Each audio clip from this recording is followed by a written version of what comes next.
അത്യുന്നതങ്ങളെ ദൈവത്തിന് മഹത്വം. ഭൂമിയിൽ ദൈവകൃപ ലഭിച്ചവർക്ക് സമാധാനം. ബെത്ലഹേമിലെ നക്ഷത്രം മനുഷ്യരാശിയെ നയിക്കുന്ന ദൈവിക പ്രകാശത്തിന്റെ പ്രതീകമാണ്. മത്തായിയുടെ സുവിശേഷത്തിൽ ശിശുവായ യേശുവിന്റെ അടുത്തേക്ക് നക്ഷത്രം പൂജരാജാക്കന്മാരെ നയിക്കുന്നു. ക്രിസ്ത്യാനികളായ നമുക്ക് നമ്മുടെ ജീവിതത്തിന്റെ ഇരുട്ടിൽ ദൈവം നൽകുന്ന പ്രത്യാശയുടെയും മാർഗനിർദ്ദേശത്തിന്റെയും അടയാളമാണ് ഈ നക്ഷത്രം.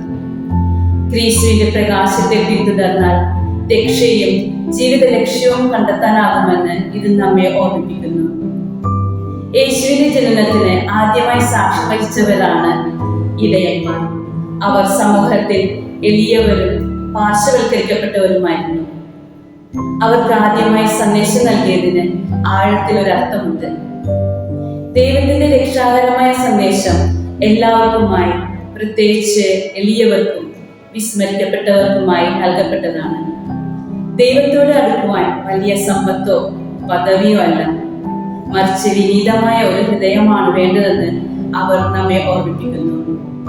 ക്രിസ്തുവിന്റെ പ്രകാശത്തെ വിനയത്തോടെ സ്വീകരിക്കുവാനും രക്ഷയുടെ സന്ദേശം എല്ലാവരുമായി, പ്രത്യേകിച്ച് നമുക്ക് ചുറ്റുമുള്ളവരുമായി പങ്കുവെക്കുവാനുള്ള ക്ഷണമാണ് ഓരോ ക്രിസ്മസ് ആഘോഷവും.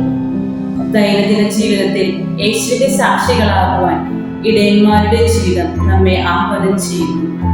എല്ലാവർക്കും ക്രിസ്മസിന്റെയും പുതുവത്സരത്തിന്റെയും ആശംസകൾ നേരുന്നു.